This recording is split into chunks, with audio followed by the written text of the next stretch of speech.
नमस्कार, आप सभी का एक बार फिर से स्वागत है हमारे चैनल संस्कारी बेटी पे। हरे कृष्णा, राधे राधे। आप सभी को राधा अष्टमी की हार्दिक शुभकामनाएं। एक बार राधा रानी की सखियां छोटे छोटे बर्तन बनाकर उसमें ऊँट का भोजन बनाकर भगवान जी को भोग लगा रही थी। इतने में ही वहां अचानक दुर्वासा ऋषि आ पहुंचे। आप तो जानते ही हैं दुर्वासा ऋषि अपने क्रोध के लिए कितने प्रसिद्ध हैं। दुर्वासा ऋषि को देखते ही राधा रानी और उनकी सखियां अत्यंत डर गईं, क्योंकि यदि दुर्वासा ऋषि किसी के समक्ष कुछ भी बात कहते हैं या कुछ भी मांगते हैं तो उनकी इच्छा के अनुसार करना पड़ता है, अन्यथा वह क्रोध में आकर शाप तक दे देते हैं। अभी दुर्वासा ऋषि ने राधा रानी से एक ऐसी मांग की जो अत्यंत दुर्लभ थी। वह क्या थी? यही है आज की हमारी राधा अष्टमी की विशेष कथा। तो चलिए कथा प्रारंभ करते हैं। एक समय की बात है, श्री दुर्वासा जी बरसाने गए थे। उस समय श्री राधा रानी अपनी सखियों के साथ खेल रही थी। राधा जी और उनकी सखियां छोटे छोटे बर्तन बनाकर उसमें झूठ मूठ का भोजन भरकर भगवान जी को भोग लगा रही थी। श्री राधा रानी और उनकी सखियां यह सब कर रही थी कि अचानक दुर्वासा ऋषि वहां आ पहुंचे।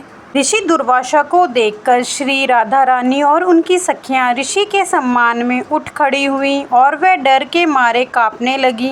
उनको सादर प्रणाम किया। बड़े ही सरल भाव से उनका स्वागत करते हुए उन्हें बैठने को कहा। ऋषि दुर्वासा भोली भाली और छोटी छोटी कन्याओं के इस सरल व्यवहार को देखकर अत्यंत प्रसन्न हुए और उन कन्याओं द्वारा बिछाए गए आसन पर जाकर विराजमान हो गए। जिन दुर्वासा ऋषि की सेवा में कोई गलती ना हो जाए, कोई भी कमी ना रह जाए, इस डर से त्रिलोकी हमेशा डरती रहती थी। उन्हीं दुर्वासा ऋषि की सेवा भाव श्री राधा रानी जी और उनकी सखियां बड़ी सरलता और बड़े प्रेम से कर रही थी और ऋषि दुर्वासा उन्हें देखकर सिर्फ मंद मंद मुस्कुरा रहे थे। फिर राधा रानी जी की सखियां कहने लगी, हे ऋषि देव, क्या आपको ज्ञात है कि हमारी राधा रानी बहुत ही स्वादिष्ट लड्डू बनाती है और उन्हीं लड्डू से हम भगवान को भोग लगाते हैं और हमने भगवान को भोग लगाया है और अभी आपको भी प्रसाद के रूप में वितरित करेंगे। इसके बाद राधा जी की सखियां जाकर राधा जी के हाथों से बने हुए लड्डू का प्रसाद तो लाती हैं, परंतु वह लड्डू बीज का बना खेल खेल में बना हुआ झूठ मूठ का लड्डू था। यह देखकर ऋषि दुर्वासा उनके भोलेपन से बहुत ही प्रसन्न हो गए और हंसने लगे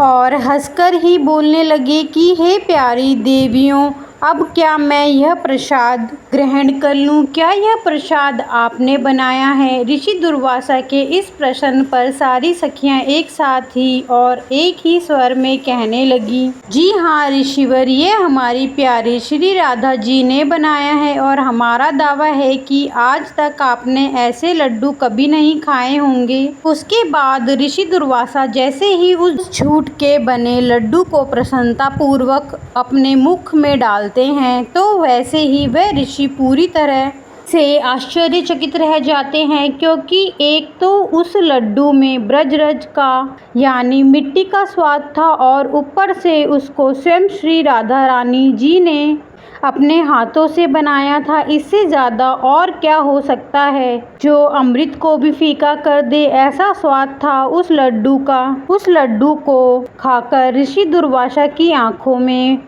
खुशी के आंसू भर आए और उसके बाद अत्यंत प्रसन्न होकर उन्होंने श्री राधा रानी जी को अपने पास बुलाया और बड़े ही प्रेम से उनके सर पर हाथ फेरते हुए आशीर्वाद देते हुए कहा कि बेटी राधा, आज से तुम अमृत हंसता हुई अर्थात अमृत बनाने वाले हाथ तुम्हारे हाथ से बना हुआ भोजन या कोई भी पकवान जो भी तुम्हारे हाथ से खाएगा वह दीर्घायु वाला और हमेशा विजयी होगा। ऋषि दुर्वासा जी धन्य हैं जिनके आशीर्वाद ने श्री कृष्ण और राधा रानी की अत्यंत मनमोहक लीला के लिए एक मार्ग दिखाया। अब हरे कृष्णा, राधे राधे। ये थी आज की कथा। आपको कथा कैसी लगी कमेंट बॉक्स में जरूर बताइए और कमेंट बॉक्स में राधे राधे लिखना ना भूलें। अगर आपने हमारे चैनल संस्कारी बेटी को अब तक सब्सक्राइब नहीं किया है, चैनल सब्सक्राइब कर दीजिए, वीडियो को लाइक कीजिए, ज़्यादा से ज़्यादा शेयर कीजिए और हमसे जुड़े रहिए ताकि ऐसी जानकारी आपको समय पे मिल सके।